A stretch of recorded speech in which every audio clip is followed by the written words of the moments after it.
ನಮಸ್ಕಾರ. ಇದೀಗ ತಾನೇ ಬಂದ ರಚಿತ ಮಾಹಿತಿಗಳು. ರಾಜ್ಯದ ಗೃಹಲಕ್ಷ್ಮಿ ಯೋಜನೆಯಲ್ಲಿ ಅನರ್ಹರ ಪತ್ತೆಗೆ ಅಧಿಕಾರಿಗಳು ಕ್ರಮ.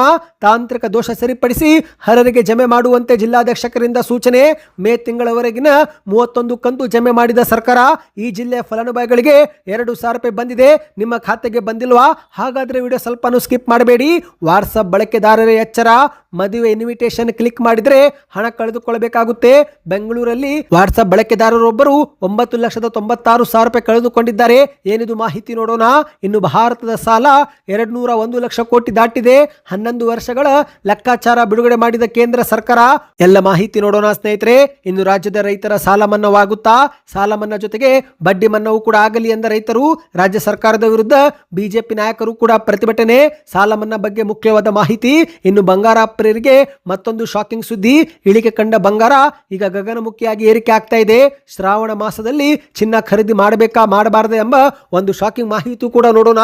ಎಲ್ಲ ಸುದ್ದಿ ಡೀಟೇಲ್ ಆಗಿ ನೋಡೋಕ್ಕೂ ಮೊದಲು ನೀವು ಸುದ್ದಿ ಸಮಯ ಯೂಟ್ಯೂಬ್ ಚಾನಲ್ಗೆ ಮೊದಲು ಬಾರಿ ಭೇಟಿ ಕೊಡ್ತಾ ಇದ್ರೆ ದಯವಿಟ್ಟು ಸಬ್ಸ್ಕ್ರೈಬ್ ಆಗಿ ಪಕ್ಕದಲ್ಲಿ ಕಾಣಿಸುವ ಗಂಟೆ ಕೂಡ ಒತ್ತಿದ್ರೆ ನಾವು ಹಾಕುವ ಎಲ್ಲ ಮಾಹಿತಿಗಳು ನಿಮಗೆ ಮೊದಲು ಬಂದು ಸಿಗುತ್ತವೆ. ವಿಡಿಯೋಗೆ ನೀವು ಲೈಕ್ ಮಾಡಿ ಮತ್ತು ದಯವಿಟ್ಟು ವಿಡಿಯೋ ಪೂರ್ತಿಯಾಗಿ ನೋಡಿ. ಬನ್ನಿ ಸ್ನೇಹಿತರೆ, ಎಲ್ಲ ಸುದ್ದಿಗಳನ್ನು ಡೀಟೇಲ್ ಆಗಿ ನೋಡೋಣ.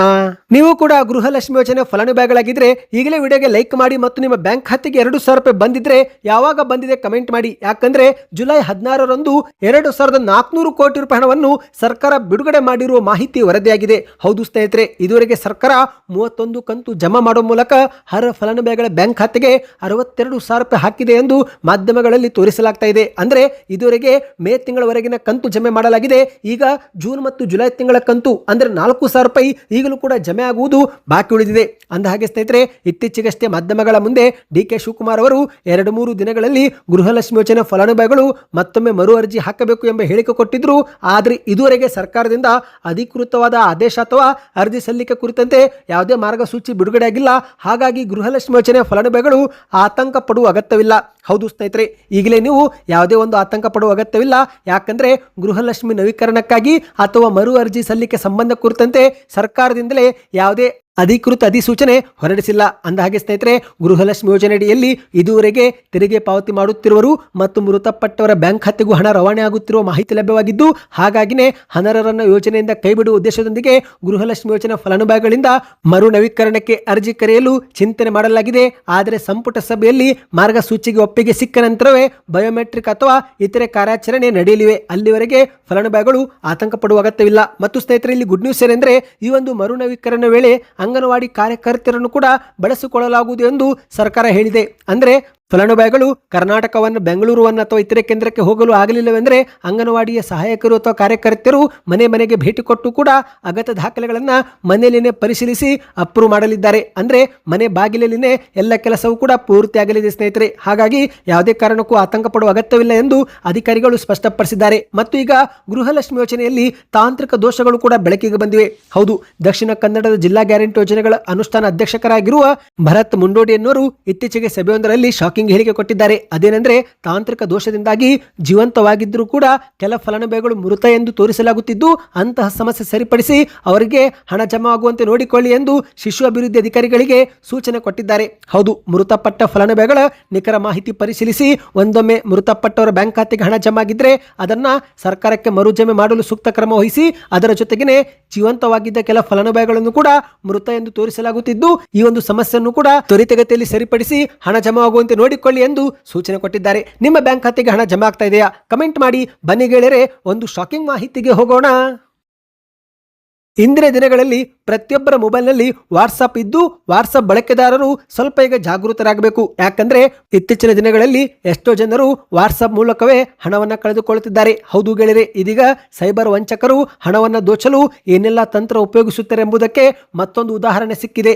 ವಾಟ್ಸಪ್ಗೆ ಅಪರಿಚಿತ ಸಂಖ್ಯೆಯಿಂದ ಬಂದಂತ ಮದುವೆ ಇನ್ವಿಟೇಷನ್ ಓಪನ್ ಮಾಡುತ್ತಿದ್ದಂತೆ ವ್ಯಕ್ತಿಯೊಬ್ಬರು 9,96,000 ಹಣವನ್ನು ಕಳೆದುಕೊಂಡಿರುವ ಘಟನೆ ಬೆಂಗಳೂರಲ್ಲಿ ನಡೆದಿದೆ. ಹೌದು, ವಾಟ್ಸಪ್ಗೆ ಮದುವೆ ಆಹ್ವಾನ ಪತ್ರಿಕೆ ಬಂದಿದೆ ಎಂದು ನಂಬಿ ಫೈಲ್ ಅನ್ನು ಓಪನ್ ಮಾಡಿದಂತ ಸರ್ಕಾರಿ ಅಧಿಕಾರಿಯೊಬ್ಬರು ಸೈಬರ್ ವಂಚಕರ ಮೋಸದಾಟಕ್ಕೆ 9,96,000 ರೂಪಾಯಿ ಕಳೆದುಕೊಂಡಿದ್ದಾರೆ. ಸೈಬರ್ ವಂಚಕರು ವಾಟ್ಸ್ಆಪ್ನಲ್ಲಿ ಮದುವೆ ಆಹ್ವಾನ ಹೆಸರಿನಲ್ಲಿ ಒಂದು APK ಫೈಲು ಕಳುಹಿಸಿದ್ದು, ಸರ್ಕಾರಿ ಅಧಿಕಾರಿಯೊಬ್ಬರು ಅದನ್ನು ಕ್ಲಿಕ್ ಮಾಡುತ್ತಿದ್ದಂತೆ ಮೊಬೈಲ್ ಹ್ಯಾಂಗ್ ಆಗಿ ನಂತರ ಬ್ಯಾಂಕಿನಿಂದ ಹಣ ಕಡಿತಗೊಂಡಿರುವ ಮೆಸೇಜ್ ಅನ್ನು ಪಡೆದುಕೊಂಡಿದ್ದಾರೆ. ಹೌದು, ಅರಣ್ಯ ಇಲಾಖೆಯಲ್ಲಿ ಕೆಲಸ ಮಾಡುತ್ತಿರುವ ರಮೇಶ್ ಬಾಬು ಎನ್ನುವರು ಜುಲೈ 14ರಂದು ಸಂಜೆ ವೇಳೆ ಅಪರಿಚಿತ ಮೊಬೈಲ್ ಸಂಖ್ಯೆಯಿಂದ ವಾಟ್ಸ್ಆಪ್ನಲ್ಲಿ ಮದುವೆ ಆಹ್ವಾನದ ಸಂದೇಶ ಪಡೆದುಕೊಂಡಿದ್ದಾರೆ. ಸ್ನೇಹಿತರು ಅಥವಾ ಯಾರಾದರೂ ಸಂಬಂಧಿಕರು ಈ ಒಂದು ಸಂದೇಶ ಕಳುಹಿಸಿರಬಹುದು ಎಂದು ಭಾವಿಸಿ ಫೈಲ್ ಅನ್ನು ಕ್ಲಿಕ್ ಮಾಡಿದ್ದು, ಫೈಲ್ ಓಪನ್ ಮಾಡಿದ ಬಳಿಕ ಹೆಚ್ಚು ಗಮನ ಕೊಡದೆ ಹಾಗೇನೆ ಬಿಟ್ಟಿದ್ದಾರೆ.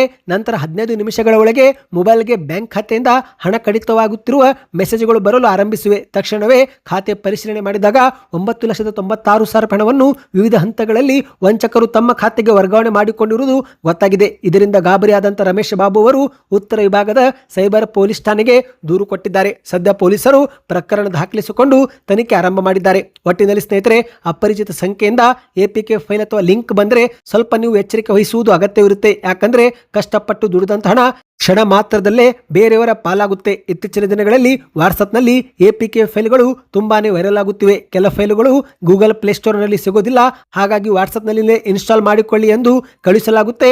ಇಂತಹ ಒಂದು ಜಾಲಕ್ಕೆ ಹಲವರೀಗ ಬಲಿಯಾಗುತ್ತಿದ್ದಾರೆ. ಹೌದು, ಸೈಬರ್ ವಂಚಕರು ಇವುಗಳ ಮೂಲಕವೇ ಮೊಬೈಲ್ ಹ್ಯಾಕ್ ಮಾಡಿ ಹಣ ದೋಚುತ್ತಿರುವುದು ಬೆಳಕಿಗೆ ಬಂದಿದೆ. ಕರ್ನಾಟಕ ಮಾತ್ರವಲ್ಲ ಸ್ನೇಹಿತರೆ, ದೇಶಾದ್ಯಂತ APK ಫೈಲ್ ಇನ್ಸ್ಟಾಲ್ ಮಾಡುವ ಮೂಲಕ ಸಾಕಷ್ಟು ಜನರು ದುಡಿದಂತ ಹಣವನ್ನು ಕೂಡ ಕಳೆದುಕೊಂಡಿದ್ದಾರೆ. ಹಾಗಾಗಿ ಈ ಒಂದು ಮಾಹಿತಿ ನೀವು ಎಲ್ಲರಿಗೂ ಕೂಡ ಶೇರ್ ಮಾಡಿ. ಬನ್ನಿ ಗೆಳೆಯರೆ, ಮತ್ತೊಂದು ಮಾಹಿತಿಗೆ ಹೋಗೋಣ. ಭಾರತದ ಸಾಲದ ಬಗ್ಗೆ ಒಂದು ಶಾಕಿಂಗ್ ಮಾಹಿತಿ ಬಂದಿದೆ. ಹೌದು, ಭಾರತದ ಒಟ್ಟು ಸಾರ್ವಜನಿಕ ಸಾಲ ಕಳೆದ 11 ವರ್ಷಗಳಲ್ಲಿ 3 ಪಟ್ಟು ಹೆಚ್ಚಾಗಿದೆ ಎಂದು ಕೇಂದ್ರದ ಸರ್ಕಾರ ಅಂಕಿಅಂಶಗಳನ್ನು ಬಿಡುಗಡೆ ಮಾಡಿದೆ. 2014-15ರ ಅಂತ್ಯದಲ್ಲಿ 64.11 ಲಕ್ಷ ಕೋಟಿ ಇದ್ದಂಥ ಸಾರ್ವಜನಿಕ ಸಾಲವು ಈಗ 2025-26 ಅಂತ್ಯಕ್ಕೆ 201 ಲಕ್ಷ ಕೋಟಿ ರೂಪಾಯಿಗೆ ಏರಿಕೆಯಾಗಿದೆ ಎಂದು ಹೇಳಲಾಗ್ತಾ ಇದೆ. ಲೋಕಸಭೆಯ ಪ್ರಶ್ನೋತ್ತರ ಅವಧಿಯಲ್ಲಿ ಹಣಕಾಸು ಖಾತೆ ರಾಜ್ಯ ಸಚಿವರಾಗಿರುವ ಪಂಕಜ ಚೌಧರಿ ಎನ್ನುವರು ಈ ಬಗ್ಗೆ ಸದನಕ್ಕೆ ಮಾಹಿತಿ ಕೊಟ್ಟಿದ್ದಾರೆ. ಕೇಂದ್ರ ಬಿಜೆಪಿ ಅವಧಿಯಲ್ಲಿ ಸರ್ಕಾರ 137 ಲಕ್ಷ ಕೋಟಿ ಸಾಲ ಮಾಡಿರುವುದಾಗಿ ಅವರು ತಿಳಿಸಿದ್ದಾರೆ. ಈ ಮೊದಲು 64 ಲಕ್ಷ ಕೋಟಿ ಇತ್ತು, ಈಗ ಬಿಜೆಪಿ ಅವಧಿಯಲ್ಲಿ 137 ಲಕ್ಷ ಕೋಟಿಯಾಗಿದ್ದು, ಈ ಮೂಲಕ 201 ಲಕ್ಷ ಕೋಟಿ ದಾಟಿರುವ ಬಗ್ಗೆ ಮಾಹಿತಿ ಹಂಚಿಕೊಂಡಿದ್ದಾರೆ. ಅಂದಹಾಗೆ ಸ್ನೇಹಿತರೆ, ಕೇಂದ್ರದ ಸರ್ಕಾರ ಈ ಒಂದು ಸಾಲದ ಹಣವನ್ನು ರಸ್ತೆ, ರೈಲು, ಬಂದರು, ವಿಮಾನ ನಿಲ್ದಾಣ, ರಕ್ಷಣಾ ಮೂಲ ಸೌಕರ್ಯ, ವಿದ್ಯುತ್ ಮತ್ತು ಡಿಜಿಟಲ್ ಮೂಲ ಸೌಕರ್ಯ ಸೇರಿದಂತೆ ದೀರ್ಘಾವಧಿಯ ಅಭಿವೃದ್ಧಿ ಯೋಜನೆಗಳಿಗೆ ಹಣ ಖರ್ಚು ಮಾಡಿರುವ ಬಗ್ಗೆ ಸಮರ್ಥಿಸಿದ್ದಾರೆ. ಅಂದಹಾಗೆ ಸ್ನೇಹಿತರೆ, ಈಗ ಸಾರ್ವಜನಿಕ ಸಾಲದ ಲೆಕ್ಕಾಚಾರ ಪ್ರಕಾರ ನೋಡುವುದಾದರೆ ಪ್ರತಿಯೊಬ್ಬ ನಾಗರಿಕನ ಮೇಲೆ ಈ ಒಂದು ಸಾಲದ ಮೊತ್ತ ಸರಾಸರಿ 1,39,000 ರೂಪಾಯಿ ಆಗುತ್ತೆ. ಅಂದರೆ ನಾವು ಸಾಲ ತೀರಿಸಬೇಕಂತಲ್ಲ ಸ್ನೇಹಿತರೆ, ಇಲ್ಲಿ ಸಾಲದ ಪ್ರಮಾಣವನ್ನು ಅರ್ಥ ಮಾಡಿಕೊಳ್ಳಲು ಒಂದು ಬಳಸುವ ಮಾರ್ಗ ಅಂದರೆ ಪ್ರತಿ ಭಾರತೀಯರ ಮೇಲೆ ಈ ಒಂದು ಸಾಲವನ್ನು ಹೇರಿದರೆ 1,39,000 ರೂಪಾಯಿ ಪ್ರತಿಯೊಬ್ಬರು ಕಟ್ಟಬೇಕು. ಆಗ ಭಾರತ ಸಾಲ ತೀರುತ್ತೆ ಅಂತ ನಾವು ಲೆಕ್ಕಾಚಾರದಲ್ಲಿ ನೋಡುವುದಕ್ಕೆ ಒಂದು ಮಾರ್ಗವಷ್ಟೇ. ಈ ಬಗ್ಗೆ ನಿಮ್ಮ ಅನಿಸಿಕೆಯನ್ನು ಕಮೆಂಟ್ ಮಾಡಿ. ಬನ್ನಿ ಗೆಳೆಯರೆ, ಮತ್ತೊಂದು ಮಾಹಿತಿಗೆ ಹೋಗೋಣ.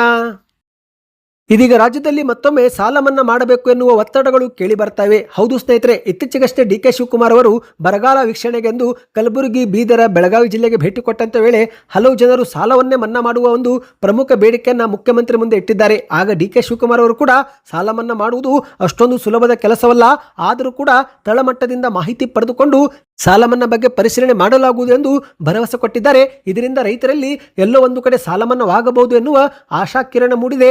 ಇತ್ತ ಬಿಜೆಪಿ ನಾಯಕರು ಕೂಡ ಕನಿಷ್ಠ 50,000 ರೂಪಾಯಿ ಆದರೂ ರೈತರ ಸಾಲ ಮನ್ನಾ ಮಾಡಬೇಕು ಎಂದು ಈಗಾಗಲೇ ಪ್ರತಿಭಟನೆ ಮಾಡುತ್ತಿದ್ದು, ಇತ್ತ ರೈತರು ಕೂಡ ಈಗ ಬೀದಿಗಿಳಿದು ಹೋರಾಟ ಮಾಡ್ತಿದ್ದಾರೆ. ಹೌದು ಸ್ನೇಹಿತರೆ, 2-3 ದಿನಗಳ ಹಿಂದಷ್ಟೇ ಹಾವೇರಿ, ಹುಬ್ಬಳ್ಳಿ, ಕೊಪ್ಪಳ ಮತ್ತು ಯಾದಗಿರಿಯಲ್ಲಿ ರೈತರು ರಸ್ತೆಗಿಳಿದು ಸಾಲವನ್ನು ಮನ್ನಾ ಮಾಡಬೇಕು ಎಂದು ಪ್ರತಿಭಟನೆ ಮಾಡಿದ್ದು, ಈಗ ಅದರಂತೆ ಕೊಡಗು ಜಿಲ್ಲೆಯ ಸೋಮವಾರಪೇಟೆಯಲ್ಲೂ ಕೂಡ ರೈತರು ಸಾಲ ಮನ್ನಾಕ್ಕಾಗಿ ಆಗ್ರಹ ಮಾಡಿದ್ದಾರೆ. ಹವಾಮಾನ ವೈಪರೀತ್ಯ, ಅಕಾಲಿಕ ಮಳೆ ಮತ್ತು ಮುಂಗಾರು ಮಳೆ ವಿಳಂಬ ಸೇರಿದಂತೆ ನಾನಾ ಕಾರಣಗಳಿಂದ ಕಾಫಿ ಫಸಲು ಹಾನಿಯಾಗಿ ನಾವು ಸಾಲಗಾರರಾಗಿ ಸಂಕಷ್ಟದಲ್ಲಿದ್ದು, ಹಾಗಾಗಿ ಕಾಫಿ ಬೆಳೆಗಾರರ ಸಾಲ ಮತ್ತು ಬಡ್ಡಿಯನ್ನ ಸಂಪೂರ್ಣವಾಗಿ ಮನ್ನಾ ಮಾಡಬೇಕು ಎಂದು ತಾಲೂಕಿನ ಕಾಫಿ ಬೆಳೆಗಾರರ ಸಂಘ ಒತ್ತಾಯಿಸಿದೆ. ಹೌದು, ಕಾಫಿ ಉದ್ಯಮೆಯಿಂದ ಕೇಂದ್ರ ಮತ್ತು ರಾಜ್ಯ ಸರ್ಕಾರಕ್ಕೆ ವಿವಿಧ ಮೂಲಗಳಿಂದ 28,000 ಕೋಟಿ ರೂಪಾಯಿ ಆದಾಯ ಹೋಗುತ್ತಿದ್ದು, ಆದರೂ ಕೂಡ ಸರ್ಕಾರ ಕಾಫಿ ಬೆಳೆಗಾರರ ಸಂಕಷ್ಟಕ್ಕೆ ಸ್ಪಂದಿಸದೆ ಅನ್ಯಾಯ ಮಾಡುತ್ತಿದೆ ಎಂದು ಅಲ್ಲಿನ ಸಂಘದ ಅಧ್ಯಕ್ಷರಾಗಿರುವ BM ಲವ್ ಎನ್ನುವರು ಸುದ್ದಿಗೋಷ್ಠಿಯಲ್ಲಿ ಆರೋಪ ಮಾಡಿದ್ದಾರೆ. ಕೊಡಗು ಜಿಲ್ಲೆಯಲ್ಲಿ ಅರೇಬಿಕ್ ಮತ್ತು ರೋಬಸ್ಟಾ ಎನ್ನುವ ಕಾಫಿ ಫಸಲು 60% ಹಾನಿಯಾಗಿದೆ. ಅತಿಯಾದ ಬಿಸಿಲಿನಿಂದ ಅರೇಬಿಕ್ ಕಾಫಿ ತೋಟಗಳಲ್ಲಿ ಬಿಳಿ ಕಾಂಡ ಕೊರಕ ಎಂಬ ಕೀಟ ಬಾಧೆಯಿಂದ ಫಸಲು ನೀಡುವ ಗಿಡಗಳು ಕೂಡ ಸಾಯುತ್ತಿದ್ದು, ಹಾಗಾಗಿ ಮಾಡಿದ ಸಾಲವನ್ನು ತೀರಿಸಲಾಗದೆ ನಾವು ಕಷ್ಟ ಅನುಭವಿಸುತ್ತಿದ್ದೇವೆ. ಬ್ಯಾಂಕುಗಳಿಗೆ ಬಡ್ಡಿ ಕಟ್ಟುವುದಕ್ಕೂ ಕೂಡ ಸಾಧ್ಯವಾಗುತ್ತಿಲ್ಲ. ಕುಟುಂಬ ನಿರ್ವಹಣೆಯೂ ಕೂಡ ಕಷ್ಟಕರವಾಗಿದ್ದು, ಇದೆಲ್ಲ ಕಾರಣದಿಂದಾಗಿ ಸಾಲವನ್ನು ಮನ್ನಾ ಮಾಡಬೇಕು ಎಂದು ಆಗ್ರಹ ಮಾಡಿದ್ದಾರೆ. ಇನ್ನು ಇದೊಂದು ಕಡೆ ಆದರೆ ಸ್ನೇಹಿತರೆ, ಬೆಳಗಾವಿಯಲ್ಲಿ ಬಿಜೆಪಿ ನಾಯಕರು ಕೂಡ ಬಾರ್ಕೋಲು ಹಿಡಿದು ಪ್ರತಿಭಟನೆ ಮಾಡಿದ್ದಾರೆ. ಹೌದು, ಬೆಳಗಾವಿ ಜಿಲ್ಲೆಯನ್ನು ಬರ ಪೀಡಿತ ಜಿಲ್ಲೆ ಎಂದು ಘೋಷಣೆ ಮಾಡೋ ಜೊತೆಗೆ ಬಾರ್ಕೋಲು ಹಿಡಿದು ಸಾಲ ಮನ್ನಾ ಜಾರಿ ಮಾಡುವಂತೆ ಬಿಜೆಪಿ ನಾಯಕರು ಆಗ್ರಹ ಮಾಡಿದ್ದಾರೆ. ಮುಂಗಾರು ಮಳೆ ಕೊರತೆಯಿಂದ ರೈತರು ಸಂಕಷ್ಟಕ್ಕೆ ಸಿಲುಕಿದ್ದು, ರಾಜ್ಯ ಸರ್ಕಾರ ಕೂಡಲೇ ಬೆಳಗಾವಿ ಜಿಲ್ಲೆಯನ್ನು ಬರ ಪೀಡಿತ ಎಂದು ಘೋಷಣೆ ಮಾಡಬೇಕು ಎಂದು ರಾಣಿ ಚೆನ್ನಮ್ಮ ವೃತ್ತದಿಂದ ಜಿಲ್ಲಾಧಿಕಾರಿ ಕಚೇರಿಯವರೆಗೆ ಎತ್ತುಗಳ ಸಹಿತ ಬಾರುಕೋಲು ಹಿಡಿದು ಪ್ರತಿಭಟನೆ ಮಾಡಿ ಜಿಲ್ಲಾಧಿಕಾರಿಗಳಿಗೆ ಮನವಿ ಸಲ್ಲಿಸಿದ್ದಾರೆ. ಇದೇ ವೇಳೆ ಮಾತನಾಡಿದಂತ ಬಿಜೆಪಿ ನಾಯಕರು, ರಾಜ್ಯದ ಕಾಂಗ್ರೆಸ್ ಸರ್ಕಾರ ರೈತರ ಹಲವಾರು ಯೋಜನೆಗಳನ್ನು ಸ್ಥಗಿತ ಮಾಡಿದೆ. ತಕ್ಷಣವೇ ಸ್ಥಗಿತಗೊಂಡ ಯೋಜನೆ ಮರು ಪ್ರಾರಂಭಿಸಬೇಕು. ರೈತರಿಗೆ ನಿರಂತರ ವಿದ್ಯುತ್ ಪೂರೈಸಬೇಕು. ಲೋಡ್ ಶೆಡ್ಡಿಂಗ್ ಮಾಡಬಾರದು. ಮಳೆಯಾಗದೆ ಬೆಳೆ ಹಾನಿಯಾದ ರೈತರಿಗೆ ಪರಿಹಾರ ನೀಡೋ ಜೊತೆಗೆ ಆ ರೈತರಿಗೆ ಕಳಪೆ ಬೀಜ ಮತ್ತು ಕಳಪೆ ಗೊಬ್ಬರ ವಿತರಣೆ ಆಗದಂತೆ ನೋಡಿಕೊಳ್ಳಬೇಕು.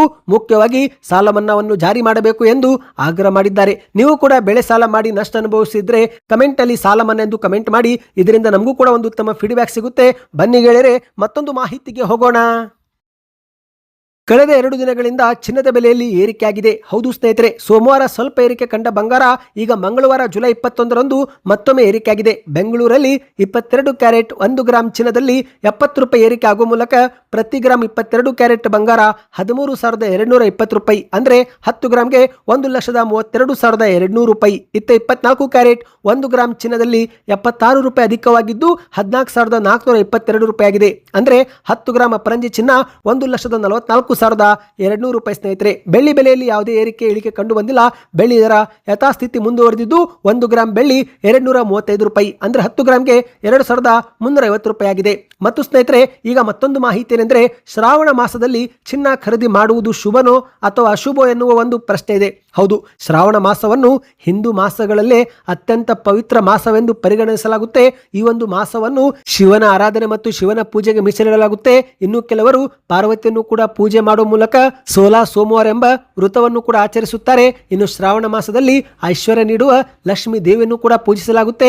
ಆದರೆ ಸ್ನೇಹಿತರೆ, ಈತ ಕೆಲ ಜನರು ಶ್ರಾವಣ ಮಾಸದಲ್ಲಿ ಚಿನ್ನ ಖರೀದಿ ಮಾಡಬಾರದು ಎಂದು ಕೂಡ ಹೇಳ್ತಾರೆ. ಹೌದು, ಅಂದ ಹಾಗೆ ಸ್ನೇಹಿತರೆ, ಜ್ಯೋತಿಷ್ಯ ಶಾಸ್ತ್ರ ಮತ್ತು ಧಾರ್ಮಿಕ ನಂಬಿಕೆಗಳ ಪ್ರಕಾರ ನೋಡುವುದಾದ್ರೆ ಶ್ರಾವಣ ಮಾಸದಲ್ಲಿ ಚಿನ್ನ ಖರೀದಿ ಮಾಡುವುದನ್ನ ಸಂಪೂರ್ಣವಾಗಿಯೂ ಕೂಡ ನಿಷೇಧ ಮಾಡಿಲ್ಲ.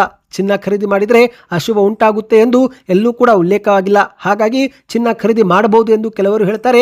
ಇನ್ನು ಕೆಲವರು ಚಿನ್ನ ಖರೀದಿ ಮಾಡಬಾರದು ಎಂದು ಕೂಡ ಹೇಳ್ತಾರೆ. ಸ್ನೇಹಿತರೆ, ಒಟ್ಟಿನಲ್ಲಿ ಹಿಂದೂಗಳಿಗೆ ಶ್ರಾವಣ ಮಾಸ ಅತ್ಯಂತ ಪವಿತ್ರವಾಗಿದೆ.